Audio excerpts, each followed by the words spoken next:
Hello there, crafties. Happy 2021 to everyone, and welcome to the Junk Journal Jewels and Gems crafting channel.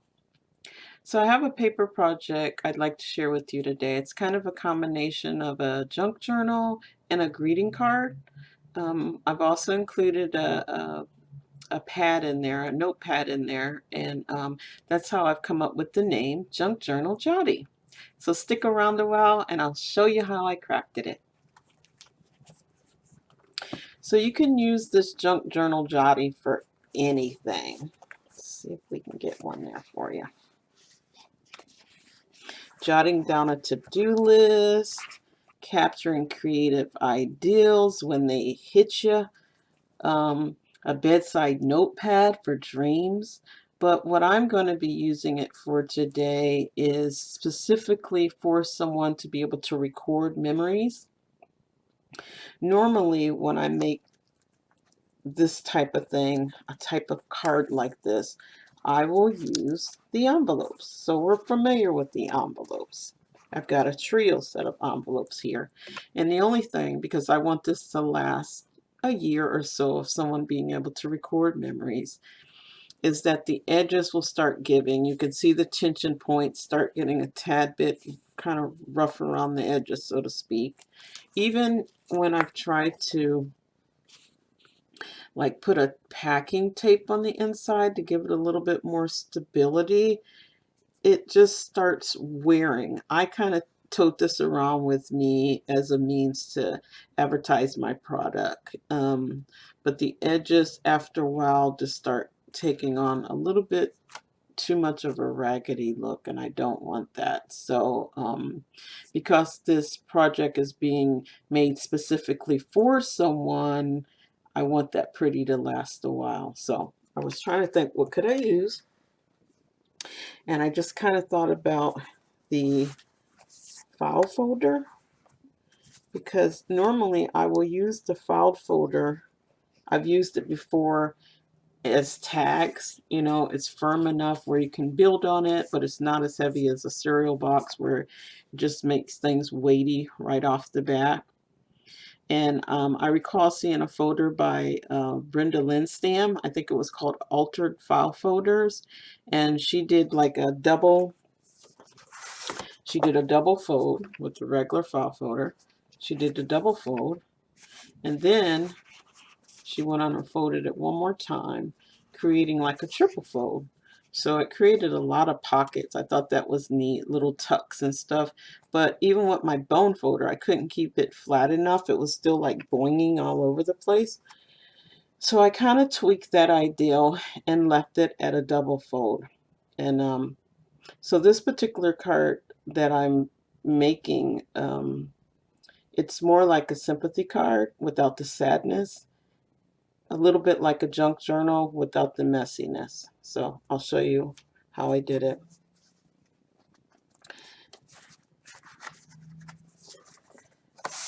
You start with the file folder, and then I cut some more of another folder to create that first flap over page, and you go ahead and glue that. You can glue that shut on the inside there, just enough so that's the edges, and you can still use it as a page to create another surface if you want another surface. And I know as a junk journalist, you want another surface.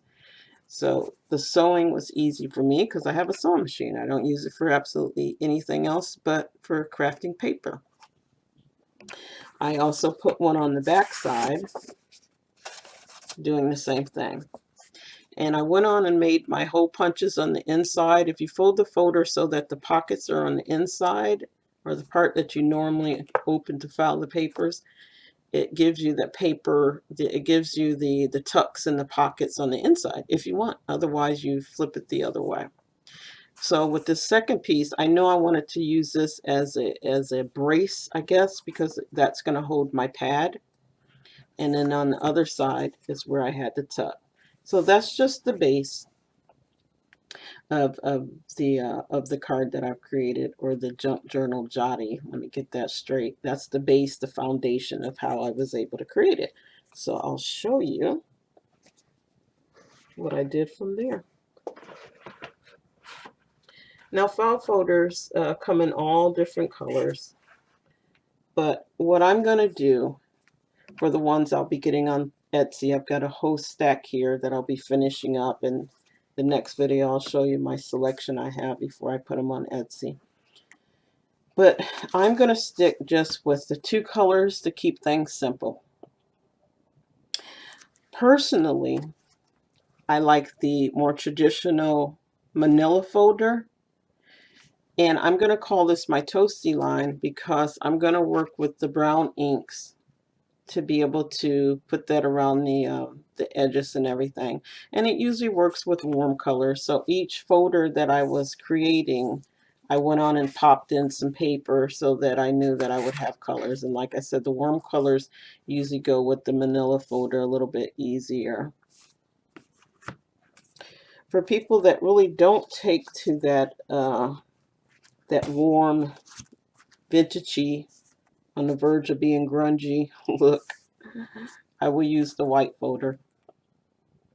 People like my daughter prefer to have that white folder. It's more of a modern take on things, even if the art you put in there is vintage, or you know, any kind of collaging you do has vintage papers or whatever.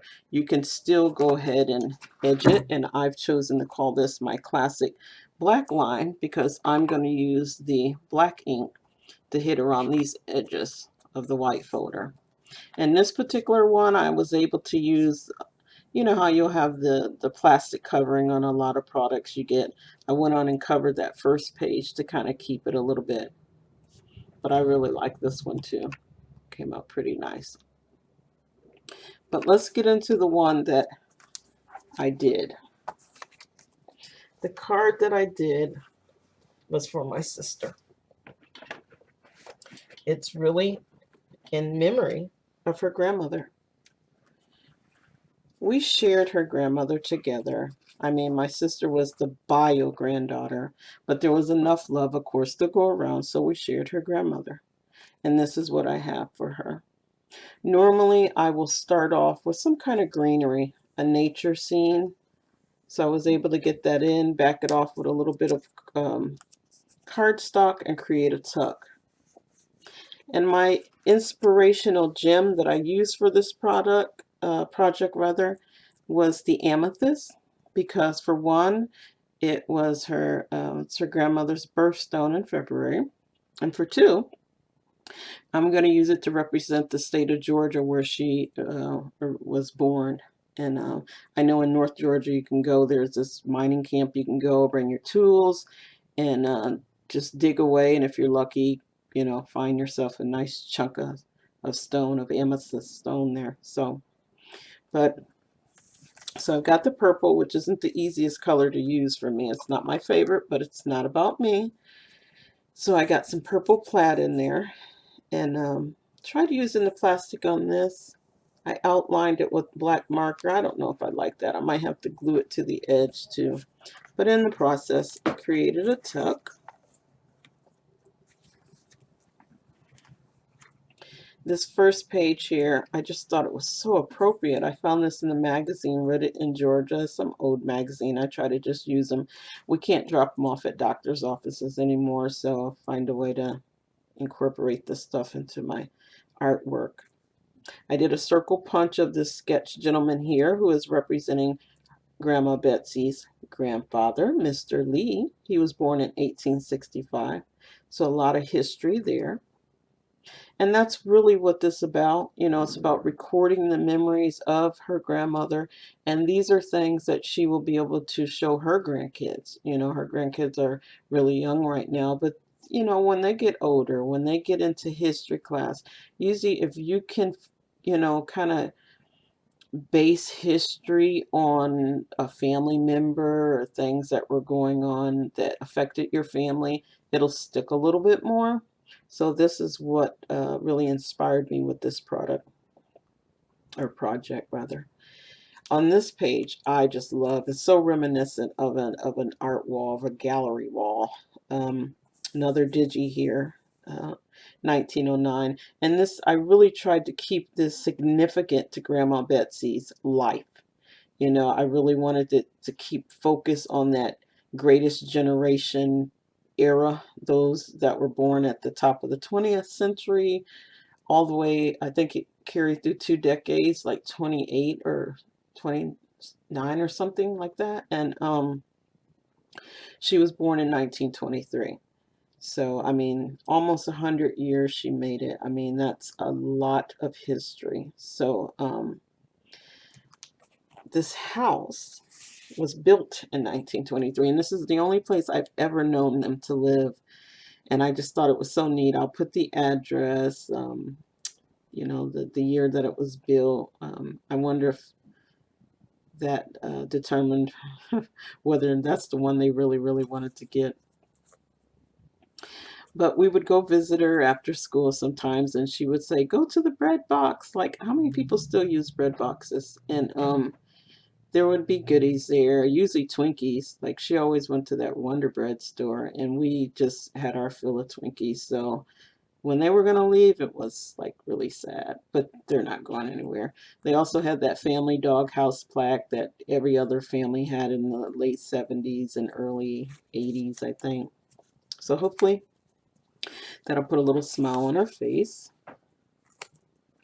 She was from an agricultural family out of Georgia, so of course I had to snip away some collard greens there, put a little of the Mod Podge on it, and it made a nice little tuck away. Got some heritage stamps. I got that off of Etsy too. I can't remember, but it was a really nice seller. She even gave me a couple of bonus stamps there.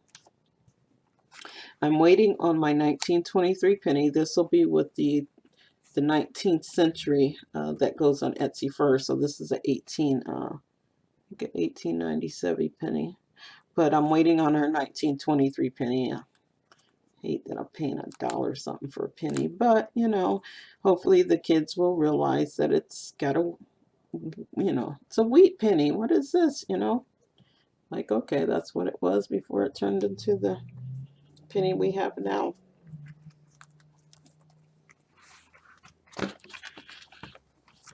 I'm trained in the arts, specifically interior decorating. So I will usually try to incorporate a chair, fancy chair. I love chairs, period chair. Either that or some kind of storage furniture, some kind of case cabinet. And then what I'll do is like snip it, slice it right where the door is or the drawer is, and put a little of the Mod Podge on that as well. And it creates a tuck. And then I got some purple in there too. I did a little poem on grandparents, and it was so smart of me to put a little piece of paper into this long tuck I have here. So I'm going to have to turn it upside down just to get the poem out. And I used my jelly or my stamp. My jelly stamp, I guess that's what it is. I don't know how I should be storing theirs. It's still flexible. I have them in a box of in a shoebox. So this is the first time I was actually able to use that. I was really happy about that. It feels good when you can actually use the stuff you have. And then I have some of the eclectic eggplant digis as well. Figured I would remember that name. It's got such a catchy name on there. But I thought of these dress forms because my grandma was a seamstress, and I don't know where should I put that. She actually left me a sewing machine that's really old. I mean, that baby is vintage. It's got to be like from the 30s, maybe? I don't know. I really like it. I have to do some more research on it. And one of my favorite punches, family trees, or I consider it a family. I use it to represent a family tree, but it's just a tree punch there. I've used a piece of paper as a washi. I saw some pretty colors that I can sneak in some more plums and purples for my amethyst inspiration. And I usually just use my scissors with the scallop scissors, and make my own little washi. How about that? Another Etsy purchase, always helping those on Etsy. But I've got some vintage French ribbon from Lace Applique, I believe is the name. Just to cover that company name. I'm not trying to represent a company there. And I didn't have to use my whole piece of paper from the Hobby Lobby selection there. I just love their $4 papers. Really love it. And didn't have to use the whole piece because the pad's covering it. Now the back page is my favorite. There's a magazine cut out again, but my daughter found a piece of paper that just, oh, it was so on point. It came after the fact, though. She gave me this mirrored piece of paper that I thought would just be the greatest. I could have just ran a copy of this page, fussy cut out the chandelier, and stuck this in between the frame that they have here. But, like I said, it came after the fact. I'd already cut out another picture, pasted on there an illustrated image of a lady that was representing Grandma Betsy's grandmother, Emma, who would be the wife of Mr. Lee on the inside, her granddad, Mr. Lee.